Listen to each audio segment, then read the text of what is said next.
An anonymous letter. Why you people do that is beyond me. What the hell do you think we're going to do? Go over your house and, stay underneath your window at night and bay or something? Good. But in any event, it's somewhat related. And it's a touchy topic. But I don't want to talk about religion. But yet I want to talk about some things that are religious. Let me read you the letter first of all. I'm going to read this letter in the right proper spirit, I hope. It's short, it's not long. And I'm going to try to answer it, because I think it's a legitimate question. It goes something like this. Dear sir, believe it or not, it's actually a dear sir. He didn't even put the date on it, well, I'm assuming it's a he. Of course, like all the rest, I wonder how you are, but also, I am chicken to even have you talk or write to me. I am afraid the mad dog will eat me alive. I am only human. As everyone else on this land in these days, I am not God. What in the world, here's where it gets interesting, what in the world do you do, sir, when you want to pray and you are feeling a need one way or the other? Because if you are still an agnostic, you don't have any real God or Lord or even an idol of the heavens to bow down to or worship or pray and confide with, do you? You can't tell me you never got any vacuum or empty spot in your heart. In your case, or you would be inhuman, and you are a sort that is especially human-minded, I gathered, as I have listened to your show now since last year, only a short time before we went up north, and part-time this winter, with regards, an unknown friend. Well, there, unknown friend, I'm going to consider that you are indeed an unknown friend, and that you have asked a legitimate question, and you have a legitimate need for some knowledge of me, of how I think, of how I feel, of how a lot of the way, not just me. No, I do not have someone to bow down to. I do not feel any great need to bow down to anyone. Some people might think that very, very arrogant, unknown friend. I don't. I see all of the things that everybody else sees in the world that are wondrous, that have no answers, how flowers bloom, babies are born, why the sun comes up every morning. I look at the sky and I see all the beautiful clouds and the formations and the rainbows, the stars at night, the moon. I see all of it, all the things that I cannot explain, all of the things that I have utterly no answer for whatsoever. But nor do I have any questions as to why they're there. It doesn't really make one bit of difference to me. They're there, and there's nothing I can do about it. And so I simply accept them. I can stand on the shore just like you do and watch the sun come up and the waves kissing the shore, the shoreline. And I can stand there and marvel at it and say, my goodness, this is just so predictable. Every day at this time it happens in the same direction at the same place, and I can calculate tomorrow the exact, to the second time it will happen again. And I can explain none of it. And I wonder how it is that on that tiny little patch of earth that I'm standing on, the sun is just a precise distance away to give me the things that I need to survive. And I can stand there in awe and wonder and feel so small and so insignificant. Like virtually everybody does. The difference is, a lot of people would say, therefore, since I do not understand, there must be a God. Well, I can turn my back and walk away from that sunset and walk to portions of this earth where the sun's a little bit too close, where there isn't enough water, where the land is scorched and nothing grows and people are in misery and want and need and pain. Doesn't mean there isn't a God. And yes, there were many, many times in my life when my life was a vacuum, when I did feel empty, when I had no one to turn to, when I had no friends, when I had no job, when I had no money, when I had no prospects, no future, no nothing. And I did what everybody else did, or what everybody else does who finds themselves in that position. You're not going to like the answer. But I basically sat back and waited for things to get better. Now, some people pass the time while they're waiting by chanting and invoking incantations of saints and gods and wizards. Others sit there and stare out the window and wait. Some people talk to what they're convinced is God. I basically sat there and talked to myself. Again, I passed the time. Some people thought that they had gotten messages from God. I got messages from myself. I talked my own problems out.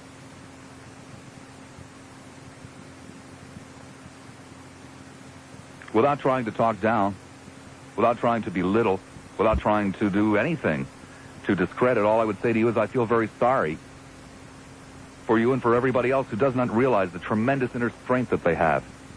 I feel very sorry for you and for everyone else who does not realize they are quite capable, more than capable, of working out their own problems. There are so many things in this life that literally make no sense whatsoever.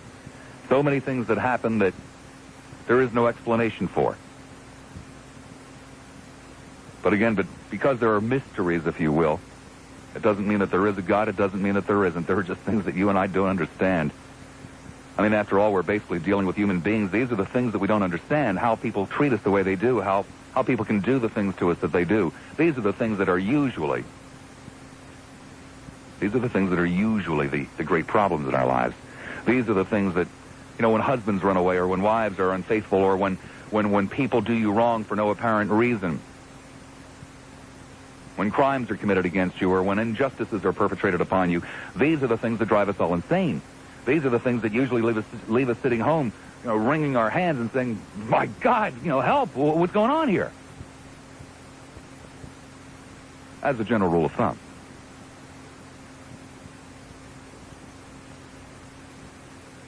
To my way of thinking, it would be kind of silly to think that a personal God who watches over every moment on this earth put all of these hopelessly inferior critters together who do each other wrong and then expect us to sit there and pray to him to straighten it all out. In all sincerity, in my 43 years on the face of this earth, I have not known one prayer to be answered.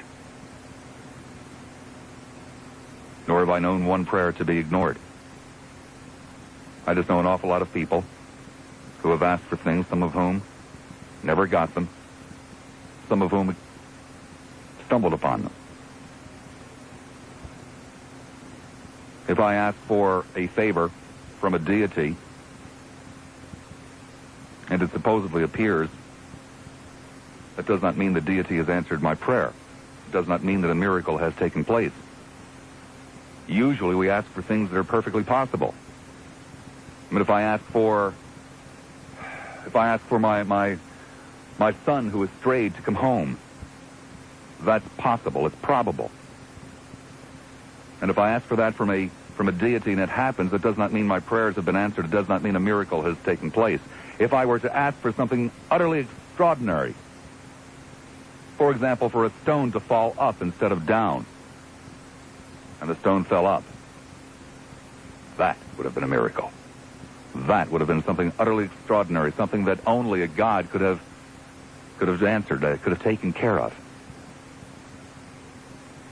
People have prayed for their wayward children to come home or for any number of other things, and those things have happened. Sometimes. No one ever prayed for a stone to fall up and got an answer to that prayer. So while my life is far from perfect, dear unknown friend, and while it has been filled with many a vacuum and I expect vacuums in the future, life has taught me to be patient, to do the best I can, to expect no more than what is realistic. And I would hope that would answer your questions. I do not suggest that you immediately abandon your way and take up mine, just as I would hope that you wouldn't suggest that I abandon my way and take up yours. I would hope that your way has served you well, and I assure you that my way has served me well. Which leads us to the other thing that I wanted to talk about today. You see, I live in a very strange world, a world that is probably quite different than yours. I have the luxury, I have the time to question and to challenge the ordinary. That is an incredible luxury, and I am not unaware of it. I have the time to sit around and think about things, to look at things that everybody else takes for granted or turns their back on. Such as some of the things that I heard talked about earlier this morning on this radio station, in terms like, in God we trust. There was some talk about the currency.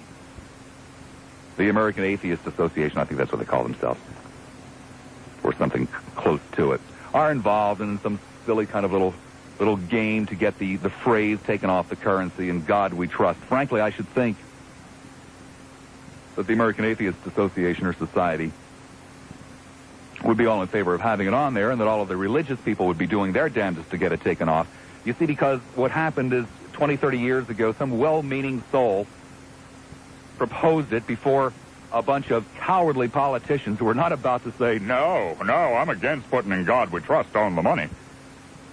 And we ended up putting a silly little phrase on the back of our dollar bills and on the coins that says, "In God We Trust." It means absolutely, positively nothing. Now, it's a nice enough phrase on the surface. But may I ask you one simple question? Just one simple question. What does it mean?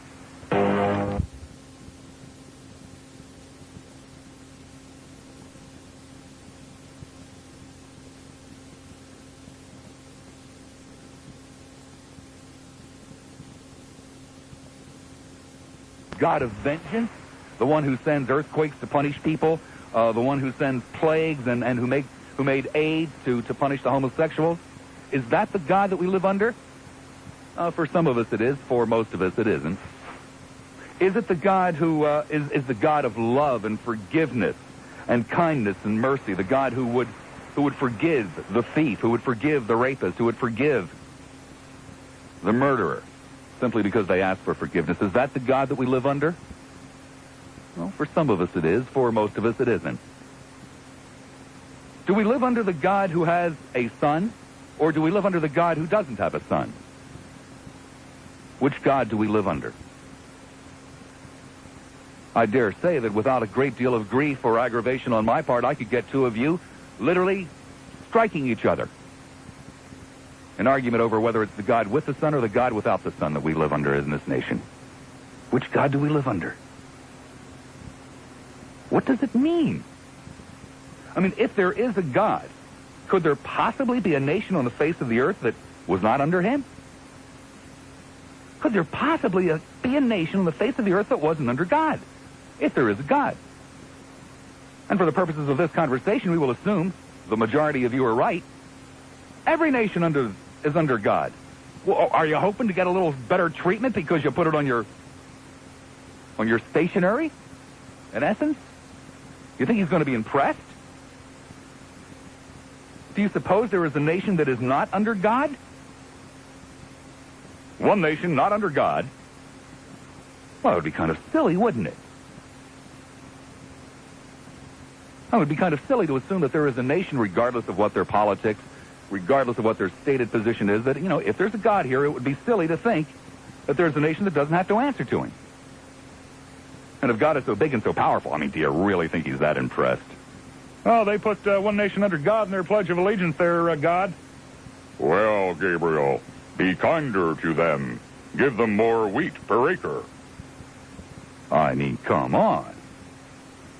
Do you really think he's going to look more favorably on us since we have our children parrot that phrase in school?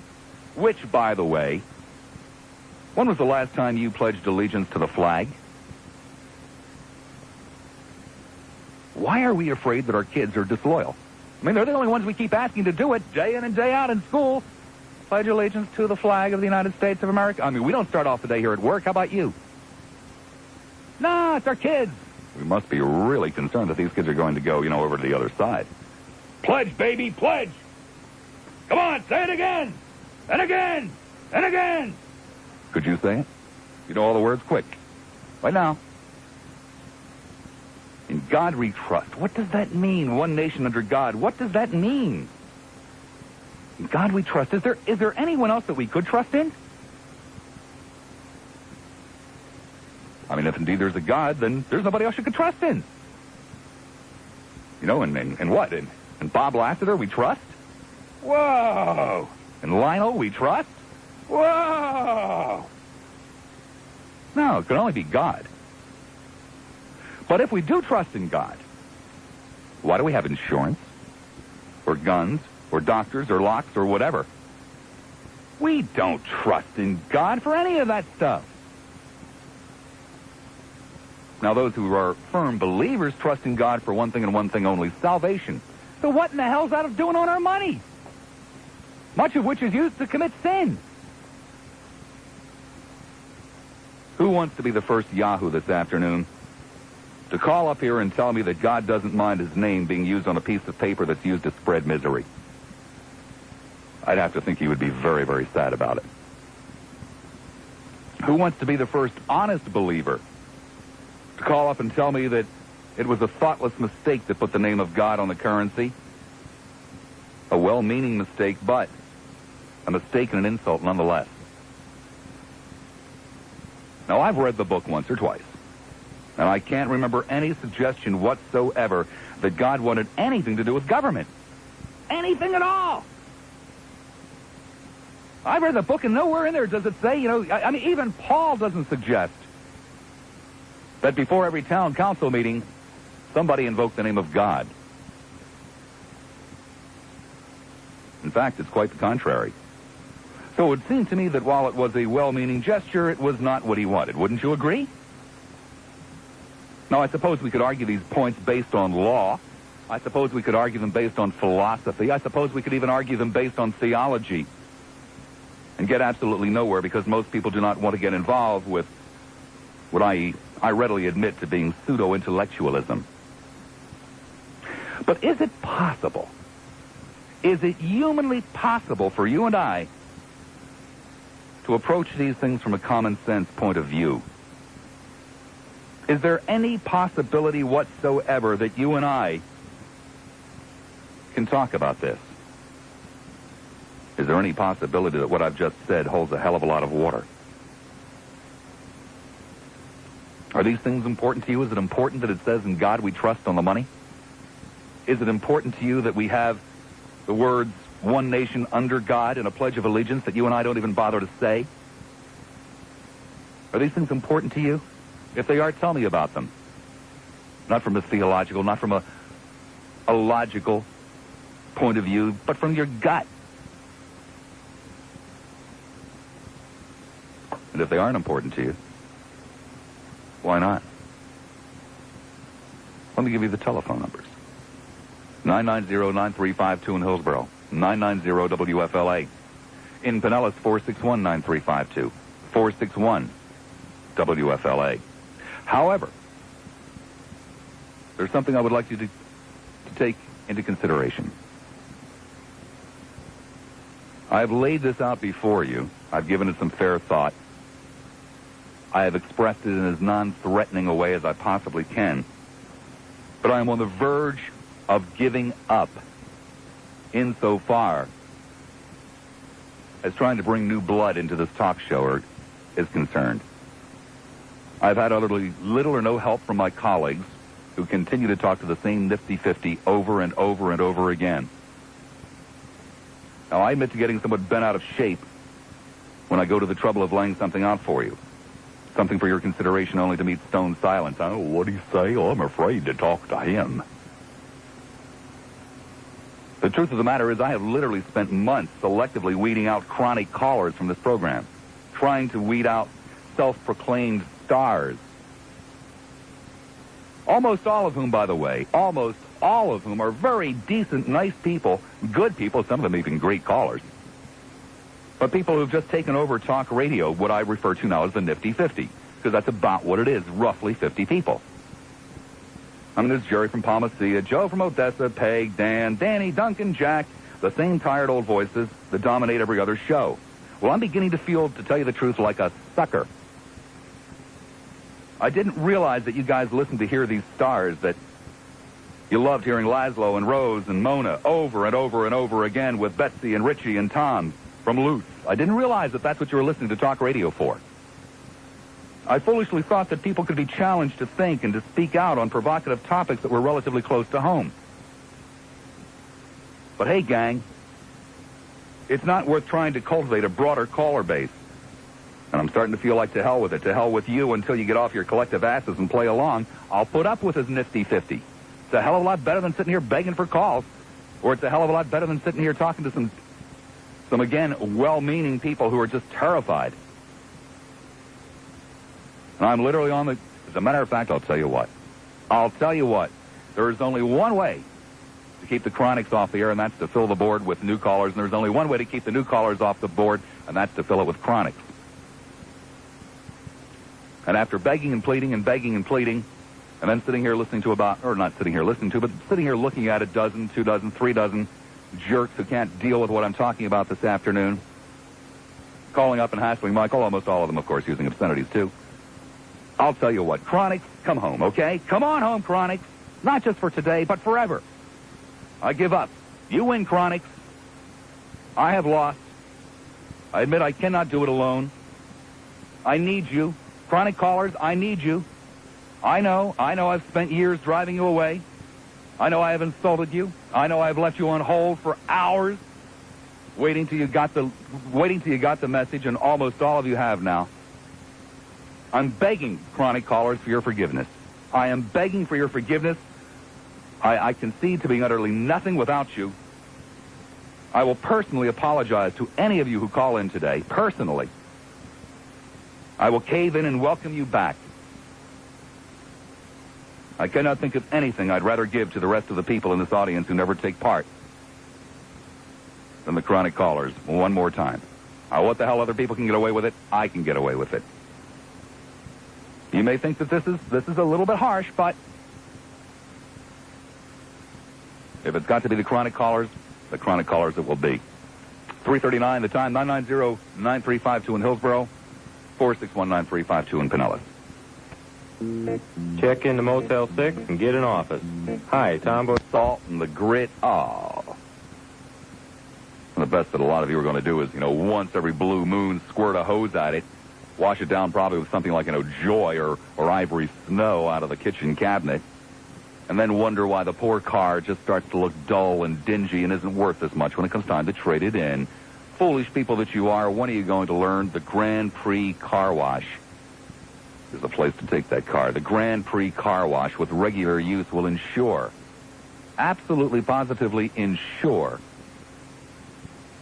the surface on your car will stay clean, stay brighter longer, and end up being worth more money when it comes time to trade it in. 3 locations to serve you.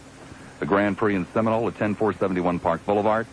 In South Tampa at 3622 Gandy Boulevard. And Gulf to Bay right across from the Clearwater High School. 1880 Gulf to Bay to be precise.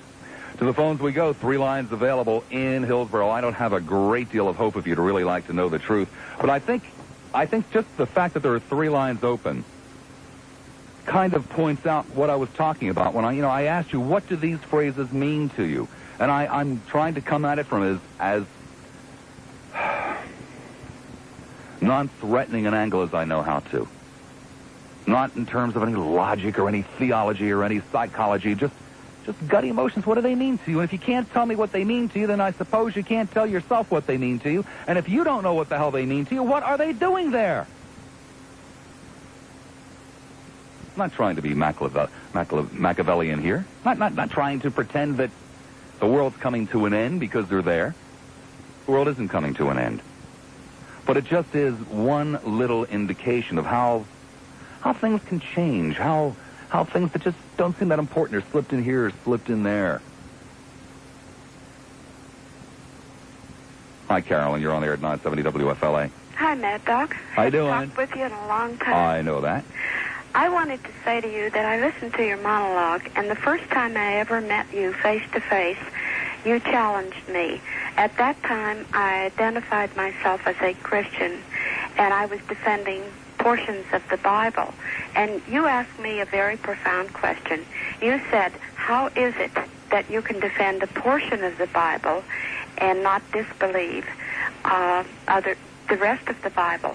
I do have the luxury and the time to evaluate and to think about the ordinary, and I've thought about your question for a very long time. I am now an avowed deist as opposed to an avowed Christian. I have evolved into this, Bob Lassiter, on my own. However, your question, the first time I met you, pointed out a kind of hypocrisy in my own life. And I don't know whether you consider that a compliment or something derogatory to your personality. But it happens to be the truth. It was a question which made me think and begin to evaluate my own position. As to In God We Trust, on our money, it meant really no more to me when I call myself a Christian and I was investing this money. I was buying real estate. I was becoming wealthy by the standards of our society than it means to me today. I understood then, and I understand now, that In God We Trust was the brainchild of some person who felt that it was necessary, believing that we are a Christian nation, to put those words on our currency. We know that obviously you're absolutely right. And what it was probably a well-meaning situation back then. Nobody had the gall to stand up and say, well, that's crazy. Absolutely. Just like people are trying to shove through legislation saying it's wrong to kill babies. Nobody wants to stand up and say, oh, it's okay to kill babies. But the first time I spoke with you on this issue, I didn't have the intestinal fortitude, the guts, because I was identifiably a Christian, to say, there's nothing wrong with In God We Trust on this currency, you see. And what I'm trying to say to you is, you ask for truth, and I'm telling you the truth. I knew then, and I know today, that those words under God, which were put into the Pledge of Allegiance to our flag, were put there for the same reasons and by the same type of individuals who do indeed believe that ours is a Christian nation. My idea of God, Bob Lassiter, is probably on a parallel with yours. And it has never made any difference to me, and still does not when I invest our currency and make money. It has nothing to do with the way I see God. Do you understand what I'm saying? I sure do, nor should it have anything to do with it. It doesn't. It never has. And I have, as a deist now, I'm a declared deist. I need to believe, and I want to believe, that there is some guiding power, if you will, over the fallacies of man, over the risings to excellency of man. Of course. Oh, it's common sense. Of course it's common sense.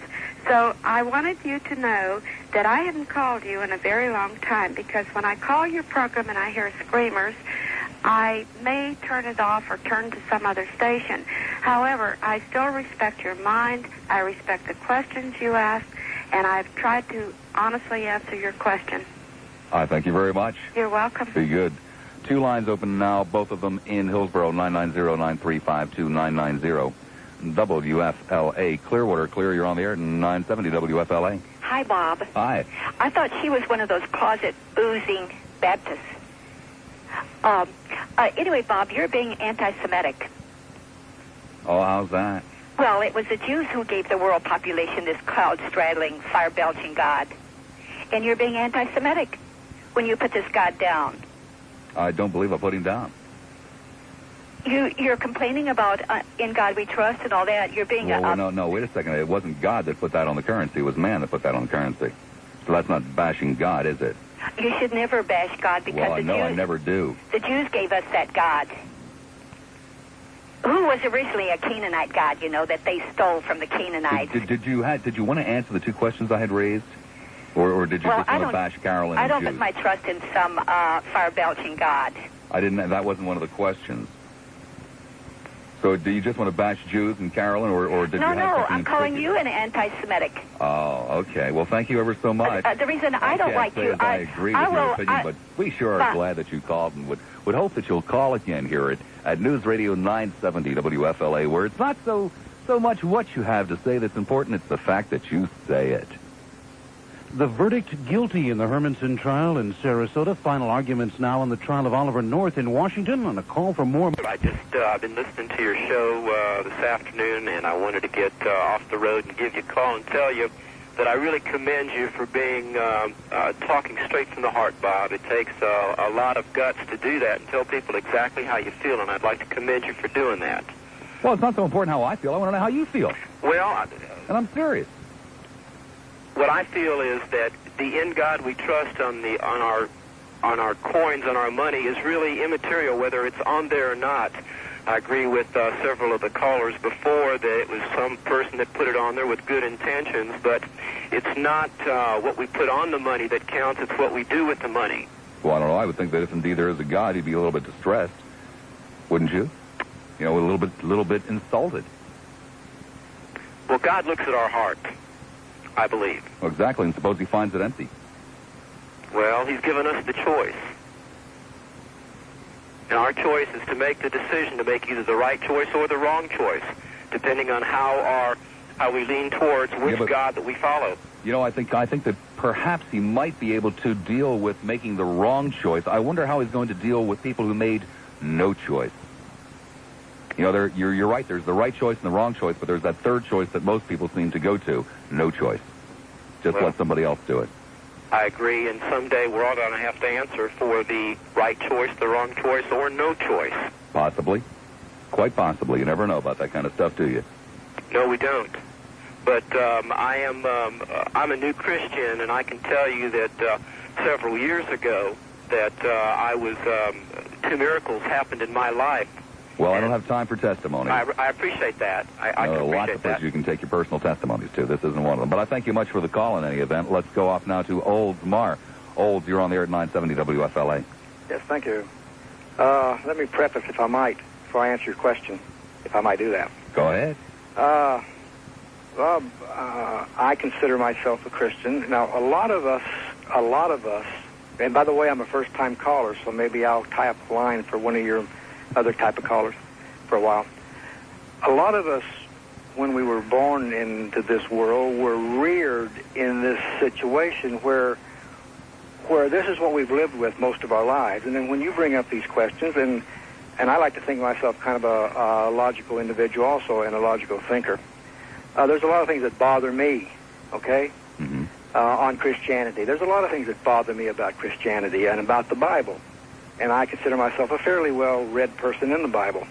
And there's a lot of confusing things in the Bible. There's a lot of things in the Bible that you don't understand. Now, that is hard to understand. Now, why would God do that?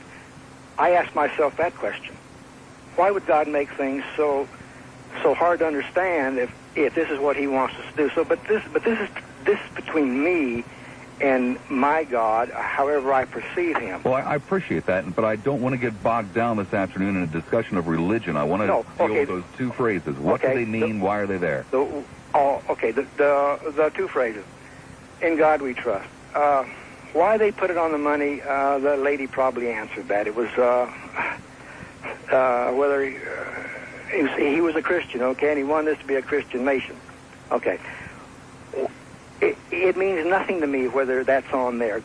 In God we trust. I think it should. I'm going to take you at your word that you're a fervent believer, and I'm not going to challenge that belief. I'm not going to mock it. I'm going to accept it. But if I were a fervent believer, I think I would probably be somewhat distraught with that rather cavalier, "Oh, in God we trust," on money. Well, that's what I'm talking about. I find no purpose of it being there. I find no purpose whatsoever. Would you ask that it be taken off?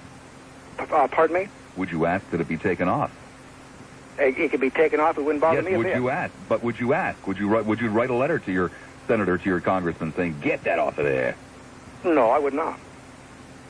Nor would I write to my congressman and say, "Put it on there," because it makes no sense. Then you're going to fall into that third category of right choice, wrong choice, and no choice.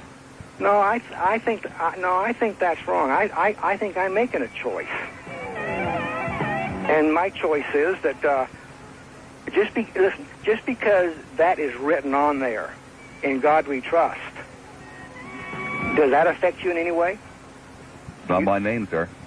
Pardon me? It's not my name. Well, see, it doesn't affect me either. Well, if it was my name, I think I'd be a little bit distressed about it. So therefore, I can only assume that the guy whose name it is would be a little bit distressed about it. Thank you ever so much.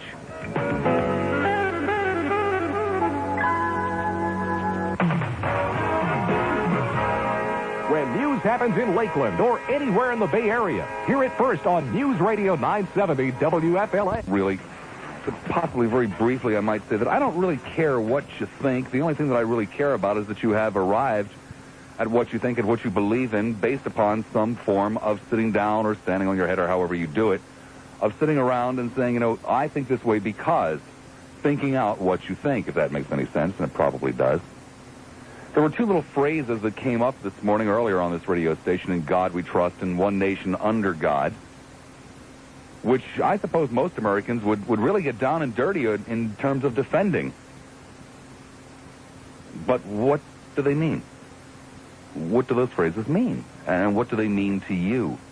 And when you really sit down and start to take them apart, it seems as though that you can make a pretty damn strong argument that they're actually contrary to what they would appear to be. Now, I said it as some examples. One nation under God. Well, every nation would have to be under God if indeed there is a God, right? So what does that say? Bolivia would be one nation under God. Denmark would be one nation under God. The Soviet Union would be one nation under God. So why bother? Do we think we're going to get some kind of special treatment or something because we put it in the Pledge of Allegiance and maybe a couple of other places on some stationery? Does that? And why do we make our kids pledge allegiance? Are we afraid they're disloyal? We don't ask adults to pledge allegiance. And that phrase, "in God we trust," on the currency. And the currency is used for some of the most awful things, terrible things. And there's no indication that I have that God ever wanted his name on the currency. Well, why is it there? What does it mean? Let me go back to the phones, okay? Off it is now to, let's see here, Pinellas Park. Hi there, Pinellas. You're on the air at 970 WFLA. Afternoon, Bob. Afternoon. I think that when they put "in God we trust" on the currency, that they really didn't know what was going to happen to the currency that's going on right now. I beg your pardon? I don't think from what you just said, you don't think there were bad things being done with money back in the 1960s? I don't think it's quite as bad then as it is now. Oh.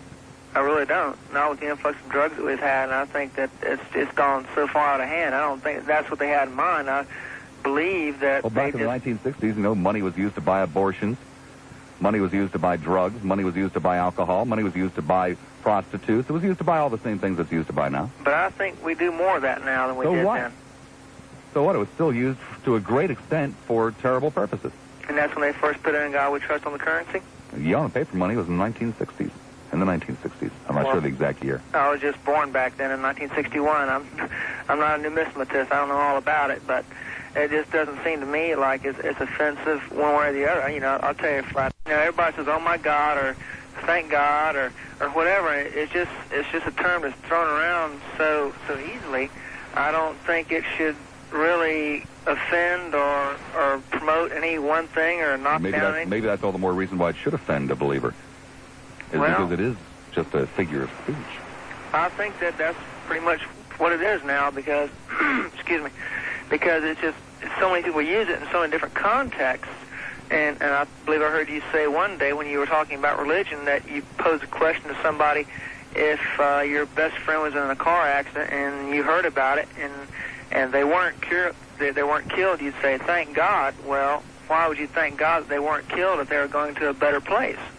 I think that the whole perception of God and religion has just been so distorted over the years that it's hard for someone like myself to make a real clear-cut, definite decision. And that's why I think that I've made the decision that I have over the past few years is just to not believe and just to believe in myself. Thank you very much. Thank you, Bob. Take care. Clearwater. Hi, Claire. You're on the air at 970 Hello, WFLA. Bob. Can you hear me? Yeah, I can. Okay. I don't have as much education as some of your callers, but I'll try to tell you straight from my heart as you've asked us to. I'm not what most people would term a Christian. I do believe in the great Creator, and that's all the background I'm going to give you. I'd like to discuss first, "in God we trust" on the money. In a way, I think perhaps it's always been there in my life, but well, I doubt it very much. I'm sorry, you sound like you're a little bit older than 14 or 15. Well, maybe you're right. I'm one of the nifty 50, but I'm not one of the nifty 50 that call. Okay. Okay, Bob. I think more or less a lot of people just think it's a logo. And when it comes to the dollar bill, I personally, in my life, worry more about, am I going to be able to stretch this money to pay my power bill and have something left over for food? So I really don't think about it being on the money. And if I'm wrong, I'm wrong.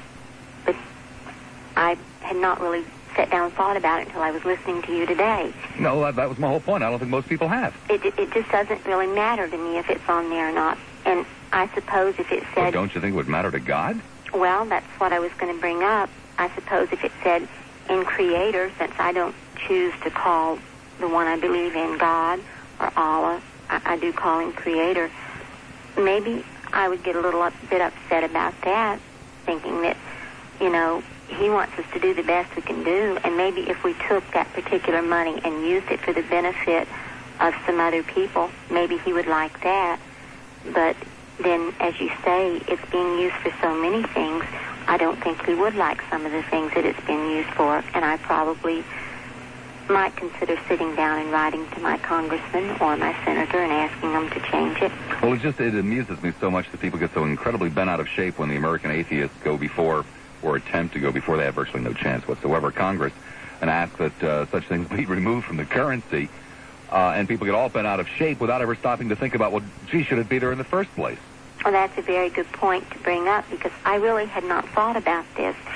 And the other thing that you were asking about is in the Pledge of Allegiance, where it says one nation under God. Right, what does that mean? I do remember when they put that in, and I was a little bit younger, and I think I was proud at the time, and I would stand up and I would say it, and I'm still very, very proud of my country. I try to read up and vote and do the things that I feel gives me a voice in it, but I'm not sure that the country really believes that they are under God. Maybe I would like to see one nation with morals and honesty instead of under God. Thank you very much. Thank you, Bob. Be good. Bye. Two lines available, both of them in Pinellas County, 461-9352, 461 WFLA. Well, if it isn't Tampa Bay Heartstop's theme song there, Gary McHenry with a with a WFLA airborne traffic report. This one brought to you by TELUS, Florida's largest, most powerful alternative long-distance phone company. And isn't that just like them to bring you the most powerful traffic reporter? When you finally get your body out there, they're going to tell you about how it has the new Easy Glide system, how it cuts cleaning time in half, the automatic height adjustment, the brush speed, the 2.5-inch low-profile power head. They'll talk about the bag capacity being increased, the new felt bearing seals. They'll go on and on and on and on. They've got a great spiel. It's incredibly interesting. Very nice folks, too, by the way. But when they finally let you take control, when they finally let you put that sucker in your hands and you turn it on and it starts going, and it starts almost moving itself across the deep, dark green pile rug that they have there, then and only then will you truly and completely understand the power, the beauty, the magic of the Auric XL vacuum cleaner. Unlike anything you have ever had in your hands, I promise you that. You will understand why the Muffin and I nearly came to blows over the Auric XL vacuum cleaner. Nearly. Think I'm going to take on a woman like that? You are crazy. 2 locations where you can test vac, if you will. The Auric XL, 13230 North Dale Mabry in Tampa. Their telephone number 264-1937. 2454 McMullen Booth Road in Clearwater, 726-0523. Hi, Tampa. You're on the air at 970 WFLA. Good afternoon. Good afternoon. I was forced to consider the topic that you've raised today in high school because the speech teacher gave us an assignment. What a good high school you went to. Yes, I was lucky. It was in the Midwest. But his assignment to us was to take a commonly held belief or custom in our society and do a speech on it, questioning its origin. And I chose the Pledge of Allegiance. And after doing the assignment, what I really questioned wasn't the God, the phrase referring to God, because I was brought up not believing that there was a God. But I really questioned the phrase in the Pledge of Allegiance that referred to liberty and justice for all. And after doing the assignment, I made the decision that I thought it was a hypocritical pledge because our society didn't provide liberty and justice for all, and in many cases didn't even make the effort. I'm not so sure that it's hypocritical because I think we make an effort. I quite agree with you. It's not a good enough effort, but I think we make an effort to provide liberty and justice for all, at least in the hearts of most men and women in this country. Well, the problem I felt, even at that age, which was a sophomore in high school, was that we were being taught that lip service was all that you needed to pay to those kinds of beliefs. And that was standing up in a classroom and being forced to state that pledge. and that was acceptable. Then you could leave school just as many people leave church on Sunday and do exactly the opposite. And so what was so ironic about all of this is that the following Monday I refused to say the pledge in homeroom, and consequently I was sent to the principal's office. When I told him my explanation of why I wouldn't say it, I was suspended from high school for 3 days, a Friday, a Monday, and a Tuesday, for being a discipline problem, and was told that I would not be able to stay in homeroom. I had to sit out in the hall for the remainder of the year every morning during homeroom because I refused to say the Pledge of Allegiance. I think probably one of the most moving photographs I have ever seen as a man. An immigrant type of individual, obviously a laborer in need of a shave for a day or two at least. Clothes certainly looked like they had been put through several shifts of hard work. And he was standing there with his hat in his hand over his heart in front of a flag, and he was clearly saying the Pledge of Allegiance. The photograph was taken sometime back in the 1940s. I can't think of anything more moving than an American citizen who is moved to say the Pledge of Allegiance on his own, or her own, as the case may be. I can't think of anything more beautiful, anything that really sums up what this country is all about. But I'm not so sure about when 500 people gather together and somebody says, all right, we will now say the Pledge of Allegiance. That doesn't move me very much. That's exactly right. And as an adult now, I feel very proud. I get goosebumps sometimes when I stand and say the Pledge of Allegiance at a sporting event or at a meeting of a group or something, because I now hold many of those beliefs as practice in my life, and I'm proud to say them. But I still wonder what that phrase means, one nation under God. Aren't all nations under God, if indeed there is a God? I can't answer that honestly because I don't believe there is a God. Well, but if there is, then all nations would have to be under God. Absolutely. And I just don't quite understand why we single ourselves out and bend over to pat ourselves on the back saying, hey, God, would you notice us because we have this in our Pledge of Allegiance more than somebody else, please, God? Well, I think we say that because we're thanking God for always being on our side when we were at war. Interesting. I thank you very much. Thank you. 990-9352 in Hillsborough is the number, 461-9352 in Pinellas. There is a line available in each county. I'm not really positive that I'm getting the answers that I had looked for.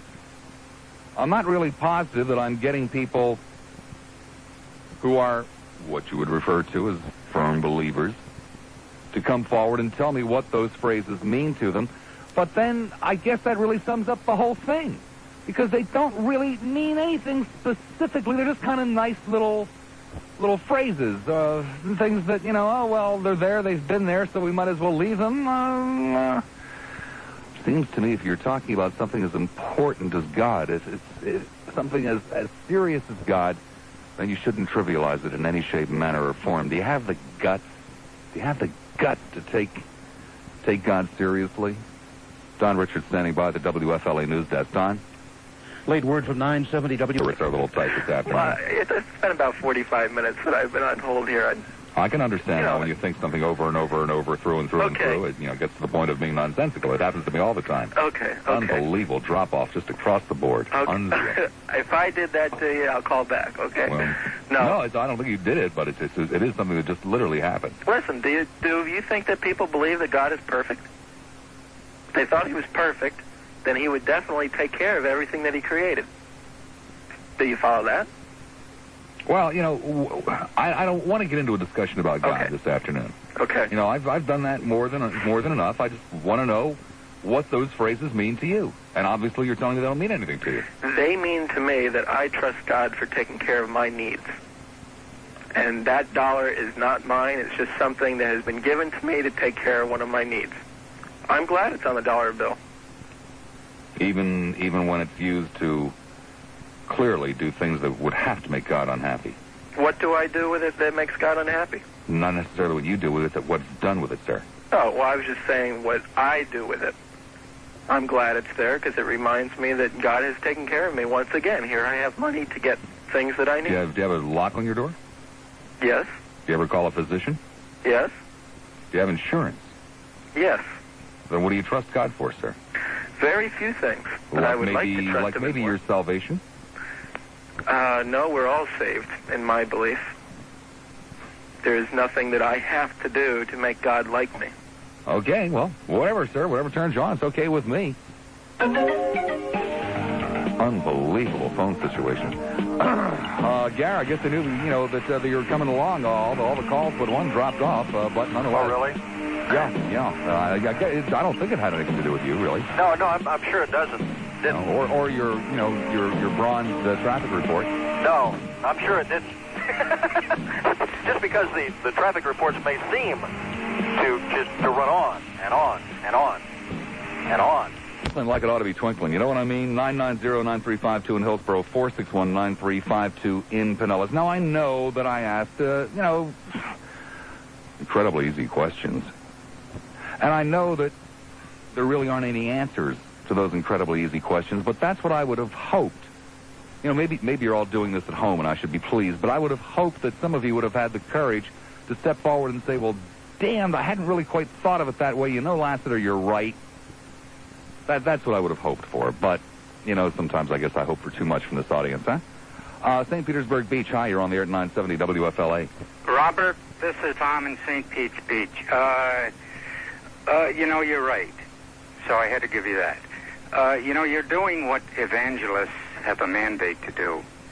And that is to arrive at the truth of the Bible through questioning and using what understanding you have without fear. But most people don't take the time, the effort, or the energy necessary.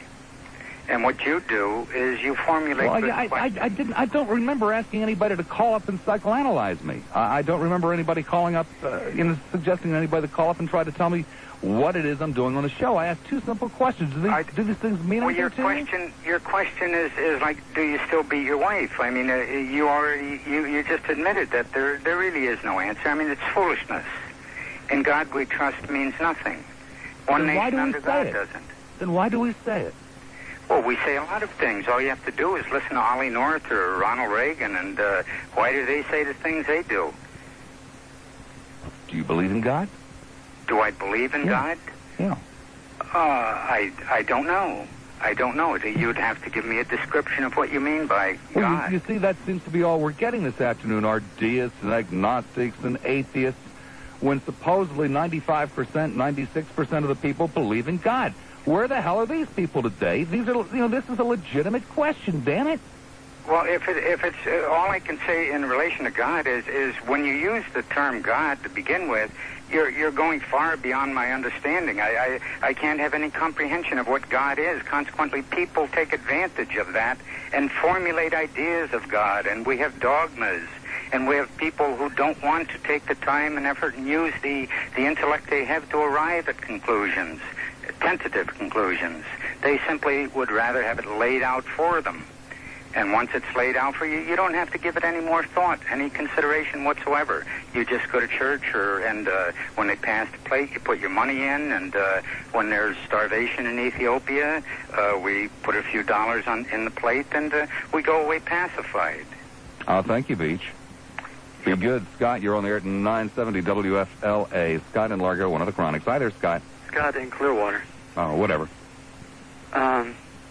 It depends on who put that on there, who's responsible for putting "In God We Trust." Well, we all know that. That would have been Congress, and then, of course, the president signed it. Did a Freemason put it on there, or did a Mormon put it on there, or did a Christian put it on there? If a Christian put it on there, it's a statement of faith, that we trust in God and not in filthy lucre.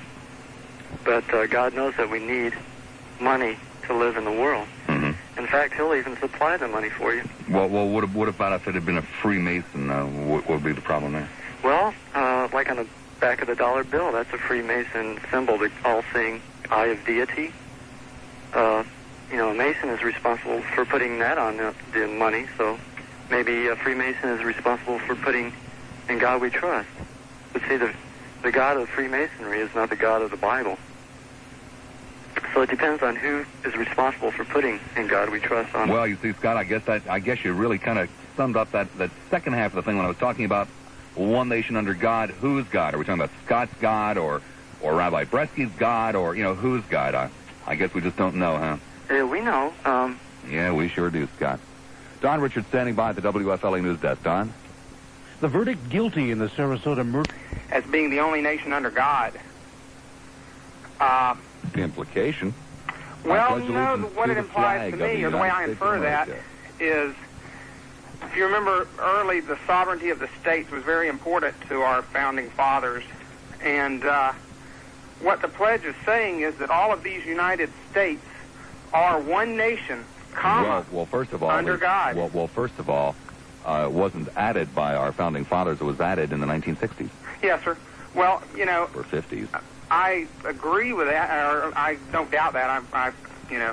But I still, whenever I say the Pledge of Allegiance, that's what I, in my heart, am saying. That these United States are indeed one nation, okay, comma, which God? We are under God. Okay, which God? Is that the God that has the sun or the God that doesn't have the sun? Well, I think that's up to maybe each individual person. Whoa, wait a second. What do you mean? There can only be one God. So which God is it? It's the great Creator. I mean, in other words, it's your God. Yes. When I say the pledge, it's my God. And as far as the In God We Trust on the coinage and on our currency, personally, I myself, I'm real proud it's on there. You're real proud it's on there when it's used to buy cocaine this afternoon? Well, College Hill. I'm sure Mr. Iacocca's not. I'm sure he's proud of his name on the proud of the Chrysler name on the automobile when it's used when someone's drunk and driving. Well, now wait a second. Are you trying to tell me that Lee Iacocca and God are on the same plane? No. Well, that's no, good. Well, that's good. Then you're not. You don't think God's in the least bit bummed out when, for no reason under the sun, he's never given us any indication that he would like his name on the currency it's used for illicit purposes. You don't think he's bummed out about that? Well, no, I don't. Oh. I think that... Sin doesn't bother God. No, I didn't say that. I think that God was real proud when his name was put on the currency. God was proud when his name was put on the currency? Yes, sir. You think God sits around up in heaven with nothing better to be proud of than, oh boy, look at that. Jesus, come over here. Look, they're putting their name on the currency down there in the United States. You think that made God proud? Sure. Because he knew that it was put in with the goodness of heart of the man that put it on the currency. I just don't think that... I think God's proud when people say stupid things like, hey, there are 23 people killed out of 500. Oh, thank God it was only 23. Do you think that makes God proud, too? Well, it's just like using God's name in vain. I have Isn't putting God's name on currency that's used for all kinds of terrible things, isn't that like using God's name in vain, too? Well, I was just about to say, I think that like using God's name in vain, if it's not coming from the heart, if it's just a matter of reflex that you're saying that because you just got your toe smashed, and you're not blaming, actually in your heart, blaming God for you getting your toe smashed, I don't think that God takes you're thanking God for your toe only getting smashed. Well, maybe you could look at it that way. Gee. But, and it's the same with the currency. Good. I don't think that the guy that spends the currency in a sinful, if you will, manner is saying, well, I'm going to show God his name's on here, and I'm going to spend this money on drugs. I mean, I think we have to look at the meaning or what was in the person's heart that put God's name on the currency. Hmm. But also, I have to, I'm a Christian, but I respect those people who aren't Christians, and I can see where they might possibly be bummed out, or let's say not who aren't Christians, but who are believe in some other God or some other being. I don't see why somebody who wasn't a believer would be in the least bit concerned that it's printed on the money in God we trust. Well, if it was a Buddhist, he might be bummed out that Buddha's not on there. I doubt it very much. What difference does it make? Well, okay, he might take offense to the fact that some other God's on there. Maybe he would rather just no God be on there. So then, in other words, it isn't one nation under God. Well, it's one nation. No, obviously. The under God is the part. I beg your pardon. It couldn't possibly be one nation if we have all these different factions that are so bummed out because, Buddha's not on there or so-and-so's not on there. No. The one nation just refers to all of these United States are one nation. What is another word for nation? Would you buy family?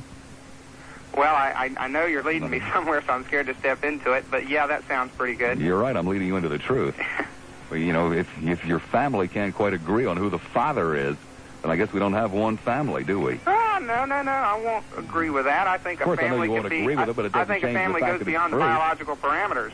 Oh, well, that's convenient. Thank you very much for the first-time call. I hope there's a second. All righty, I sure will. And there is always WTKN, you know. They don't give you grief like I do.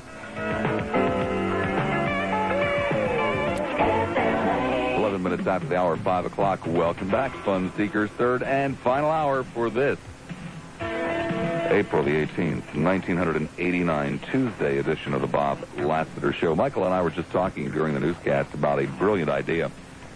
Something perhaps whose time has come.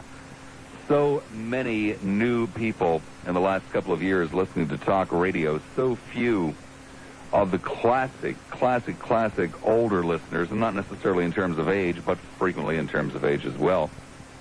And Michael and I are very seriously considering conducting an on-air course on how to call a talk radio show. What constitutes a good call? What constitutes a bad call? For example, Tampa, hi, you're on the air at 970 WFLA. Bob? Yes, sir. Go back to Russia.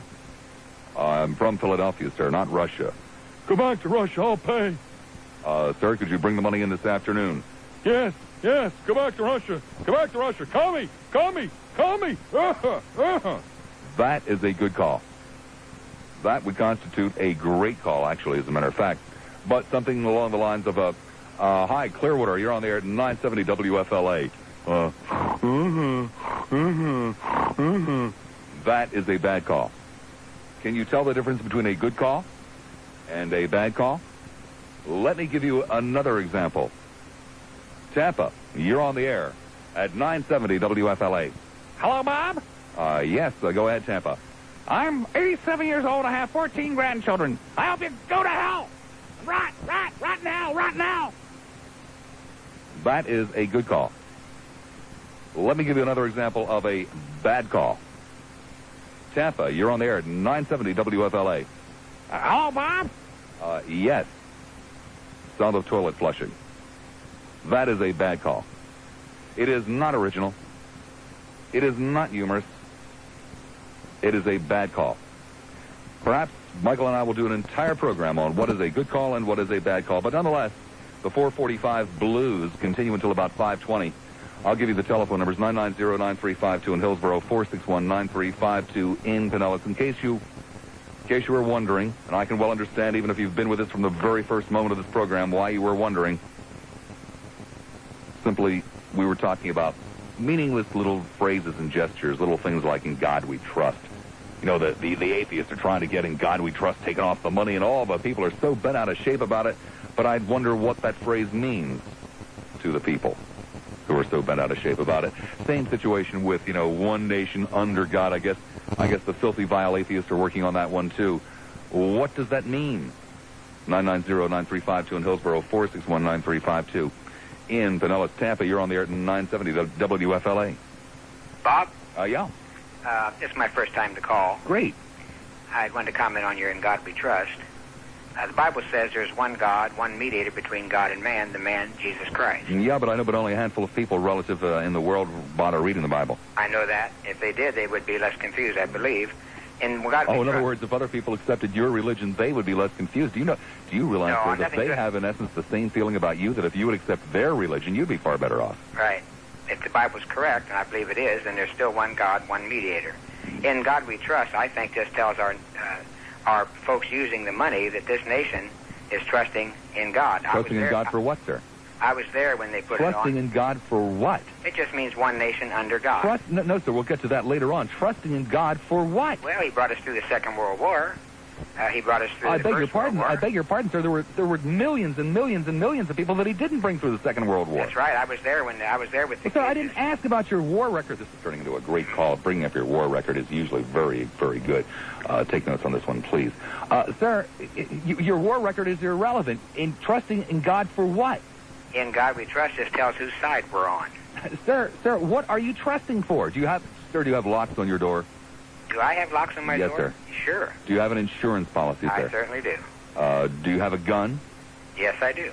Sir, what are you trusting God for? I'm trusting him for my salvation. I mean, obviously you don't trust him. For your salvation. That's right, Bob. So putting the words In God we trust for our salvation, in essence, on the currency where it is used to buy drugs and prostitutes and to bribe people. Sir, isn't that really insulting God?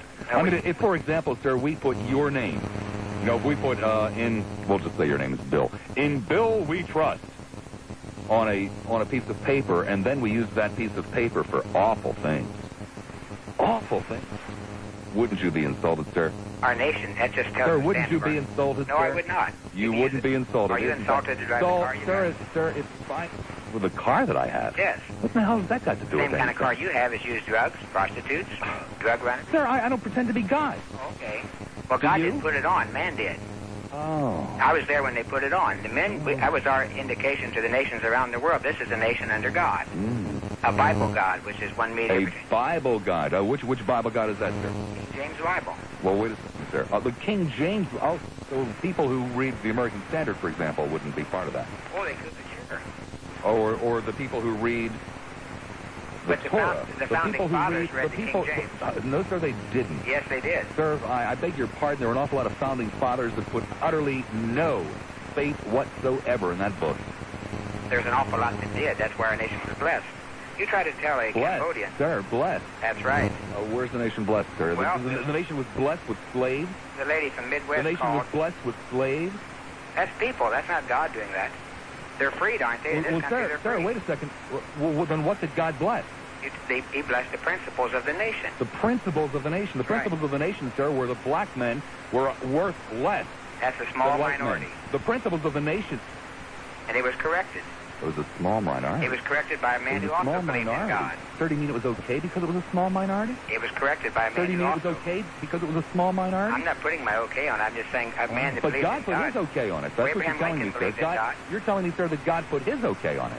No, Abraham Lincoln Sir, you believed told in me God. that God put his okay on it. I did not say that. You're saying that. No, sir, that's what you said when you said he blessed the principles of this nation. The principles that was founded part upon of freedom. Sir, that was part of the freedom. The freedom for who, sir? Liberty and justice for all. But it wasn't, sir. It was You liberty and ask a justice for Cambodian. white property owners.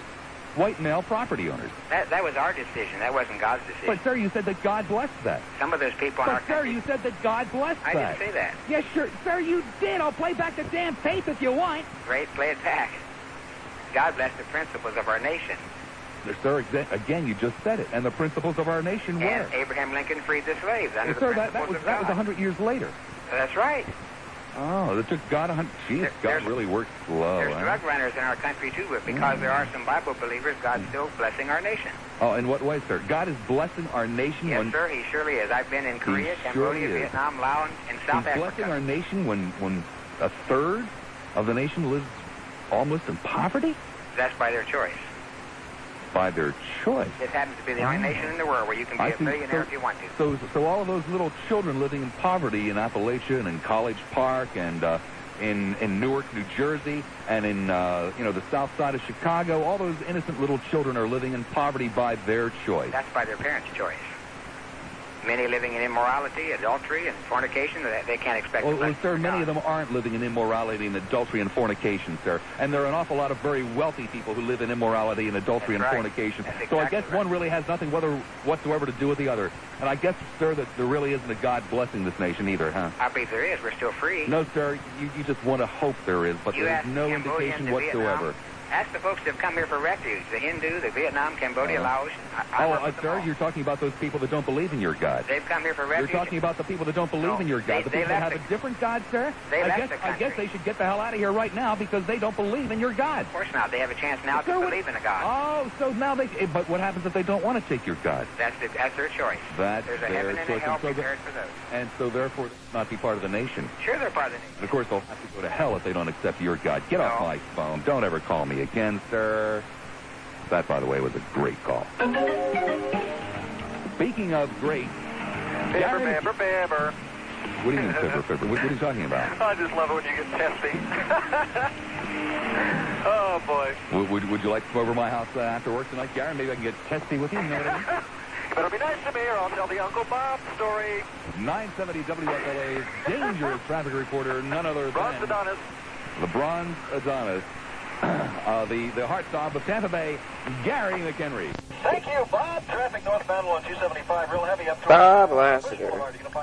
Bob, it's you and I. The batteries are dying, but it's you and I. Where they vacuum the car, do the Got windows, you. wipe it down inside and out, run Out through of the car this, wash. that speaker that works. But they also That's have a no-nonsense the approach crackling with one. wax. Turtle That's all wax, to tell you the truth, sealer, You're in the polish, ashtray, by the way, Bob. coat. I wonder how you sound. as well as the Put on my undercarriage headphones wash to and see. sealant, Oh, you sound pretty good. and this is the incredible part, This is the armor all I inside don't and have air out, including the conditioning yet. tires. The leaves are Remember, stuck when I in washed here. my car, I couldn't So the begin to do windows such a have good to stay job. open. I just The ate a Grand bologna Prix wash, sandwich, three and I'm locations to serve you, turn thirsty. you through a Are you non-car going to wash. vibrate, Bob? Away from that That magic ashtray, let me put the 1880 headphones on. Gulf to Bay in Clearwater, in South Tampa, 3622 Gandy Boulevard, and in Seminole, 1047 you're all right Park in there. Boulevard, the Grand Prix Kind of like hidden, car though. wash.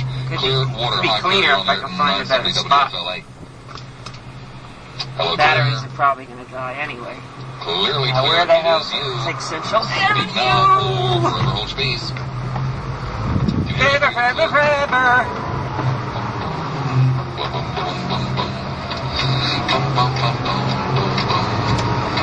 By the way, is an example of not a good phone call. Again, 5 calls I just gotta all dropped check off the board. something Hey, here. people, I don't blame you. I don't, you know, I I don't blame really don't myself blame for you. But checking what I don't Something understand, here for just a second. Bob, bear with me. in your little heart, so you would be able to deal with issues like this, with questions Check like this. these I appreciate equipment. that. I told you. I know the battery light is out. But I have the luxury of Going sitting out. around thinking about this kind of nonsense. And it is nonsense, except when it gets to a point, and it occasionally does in a nation, when everything that we stand for, when everything that we supposedly believe in Okay, is we're in cliche, St. Pete. Let's head back, Bob, to Tampa. Hello, Tampa. and I'm not here. That's for me. I'm not be in it the for country, be it $5. some kind of I'll owe other him deity, tomorrow. be it some type of whatever, I wouldn't ever want to become a cliche, but it's You not are a become cliche. And let's just sit down and you think about I'm things. going to have Clearwater, how you're on the air. kind of crushed ice. Hey, Bob. Bob. Hey, I want to talk Wait a minute. Am I about going the right way? Okay. And coming from a Christian point of view, I am a Christian. I want to explain I don't think so. God I does think we everything. got to go the other way. And the proof of that is when he's Christian. Now, You do, Bob. back when he was being captive in the wilderness, You're fucking heading towards the beach. all the governments that are in there. That ain't I'm not the having a right discussion way of religion. to go. All right. Well, I just thought... Well, what does the phrase mean to you? Does it mean anything to you at all? No, I don't think it should be on the money. I think originally, it should be Got a on the good look. trust, because that's what everybody Right, thinks. Mr. Well, actually, Continental. no, it's basically... Gray beard, the Burke beard. All the way, remember? Something's banging in the back. It's basically in pieces of paper we trusted. They took the gold away. That's another show. Bob, We the stand battery's alone. dying on me. I need a recharger, Bob. Well, I thank you very much, Clear. Thank you much. 990-9352 in Hillsborough, 461-9352 in Pinellas. Does it I begin got to dawn on you that a lot of what you're believing in is a bunch of cliches? Largo, you're on the air That now, is WFLA. Yeah, Bob Lassiter? Yeah. Okay, are we still wow. discussing In God We Trust to put on the coins? Could have sworn that's what it said, yeah. I'm glad to hear that, okay. Maybe they stuck with keeping it on because that's the way it's been through the Pledge of Allegiance. Hardly see the LED And on the battery. when they originated, Sir. we have to stick with it because of our Pledge of Allegiance. Well, first of all, it's not on the Pledge of Allegiance, and secondly, Am I neither the phrase "In God We Trust" nor the Pledge of Allegiance were around when the country started. All right. Okay, sounds good. I don't believe so. Sounds good. It does. Okay. Hey, I just wanted to say I'm an avid listener of you. Great. And even though you do blow your temper, you're a unique, different guy from all the rest. And I hope you stay the same. Thank you much. Okay, take care. Thank you very much, Bob. Thank All right. you very That much. was a bad call. That was an example of a very How bad about a call, bad as a matter right of fact. speaker? Now, where am I We will getting some ice in continue my to point out to you, and soda? one day we will conduct a seminar on good calls and bad calls. Tampa, you're on the air. 970. Tampa! Hello. Oh, yeah. Hello, Bob. Great. Joe from St. Pete here. And I just had to call in. This is Second day of work. Crawling in the attic. I think so. I don't understand. I think that doing this. 7-Eleven might. Did you hear the beginning of the show? Yes, I did. Well, I explained in great detail. Why is it necessary to pick on a phrase on the back of a dollar? Well, sir, do you believe in God? Sir? Do I believe in God? Sir? My God? Yes. Well, sir, it would seem to me that you should be a little bit distraught if your God was being insulted. If you really believed in him. Maybe you don't... Sir. ...learned about God being insulted. Okay. Check the watch. I'll buy that. McHenry's coming up. You're very easily convinced. Coming up soon. I see. That Whatever. was bad. 990-935-2 in Hillsborough, 4-619-352 in Pinellas. Standing by at the WFLA news desk. 7-Eleven is. Don Richardson. I look forward to seeing what snide remarks you're going to make. Henry, how you're going to introduce me. yeah. Remember the sponsor. You really do enjoy the snide sponsor. Put a slurpee on your head, McHenry. Well, he's sponsored with his traffic. What are you trying to do? There's no room left on the show for sponsors for traffic. They're all full of Bob sponsors. We couldn't fit another commercial in the hour because Bobby has them all. Don't you forget it, McHenry. Don't do the traffic. You haven't been properly introduced yet.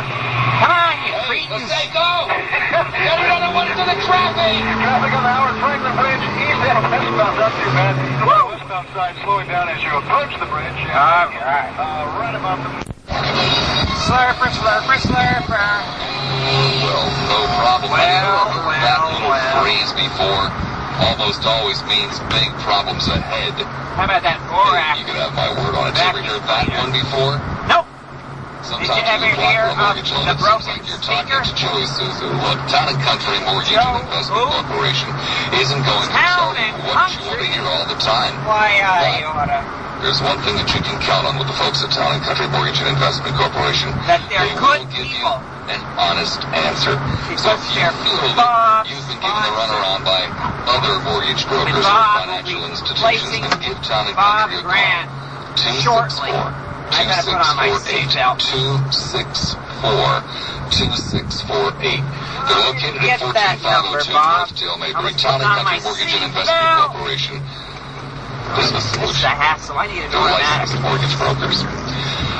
Right before we broke, had a guy call up. I broke a long time ago, Bob. Lassiter, this is a silly topic.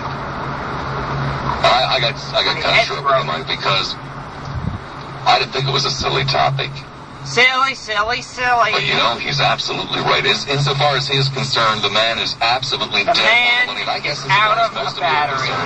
This is an incredibly silly topic. Recording. An unbelievably silly topic because you don't give a damn about little phrases like one nation under God. You don't care about pledges of allegiance. You don't care about what the hell is printed on the money or any of this stuff because it's just all meaningless symbolism. You know it's meaningless symbolism. I know it's meaningless symbolism. You know that I know that you know. The problem is you don't like to have it pointed out to you, I suppose. The problem is you don't like to have to confront it. Because that's what pretty much we've become these days are cliches and empty symbols.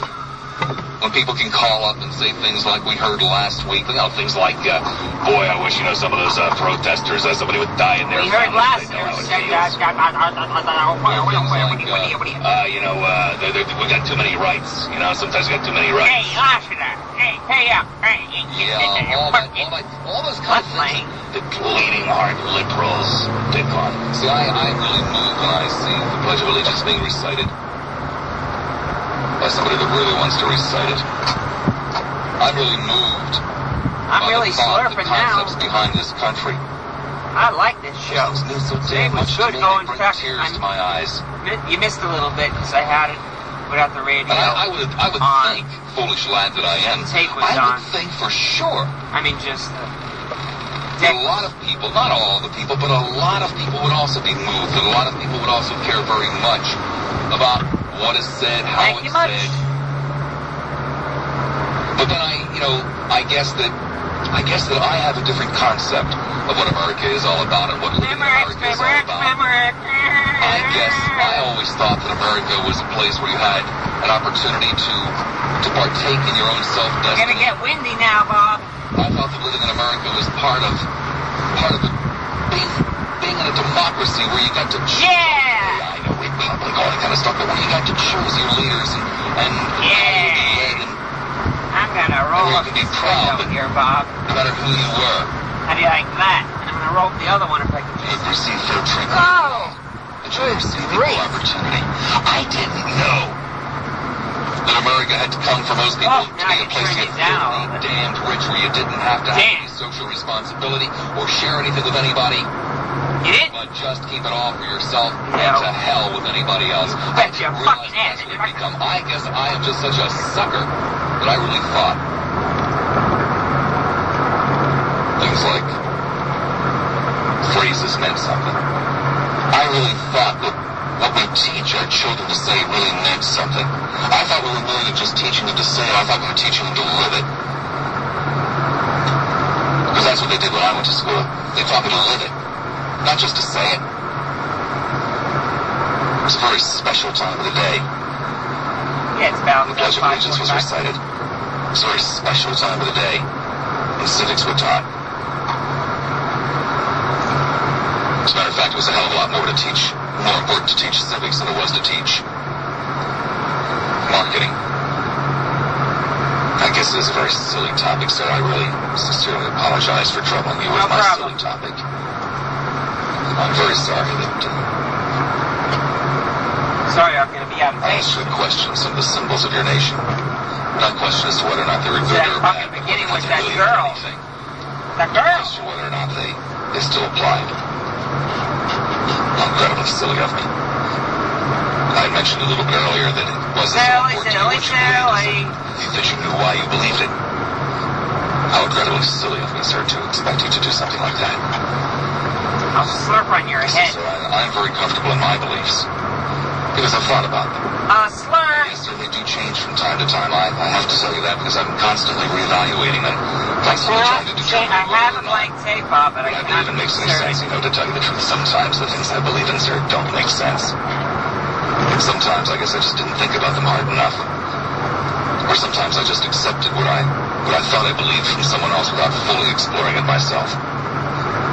So you see, sir, it's not important to me that you believe what I believe. It's the first open mic in St. Petersburg! Exactly what I believe, then I would probably really sit down and re-examine my conscience, and that's not open mic with Bob Lassiter. You see, hasn't been done in 2 years. I am an individual. And if two individuals who come from totally different backgrounds, from totally different perspectives, believe exactly the same thing, when we're talking about abstracts, then there's a possibility that one of us stole from the other. And I would want to make real sure that I had stolen from you. And of course, it would be up to you, sir, to determine whether or not you had stolen from me. And then you could do with that what you wanted to do with it. I don't really care. You may think it's really corny, sir, when I say things like I'm hurt. Yeah, I'm really hurt that you think this is a silly show. But you think these are silly questions. Not hurt professionally. I got calls on the board. I don't even know if this tape's going. But I'm just very worried about a lot of guys like you that think these are silly questions. And these are silly things to think about. The only thing that you should be thinking about is how to get wealthy, or how to beat your taxes, or how to get laid, or whatever it might be. All very important things in life. But none of them mean anything if we don't keep this damned country together. And we're not going to keep this country together unless and until we start paying a hell of a lot more attention to it. Hell of a lot more attention to it, and who's running it, and who's I gotta check something. the new direction. I can't check it. It's difficult on the highway with the Iowa.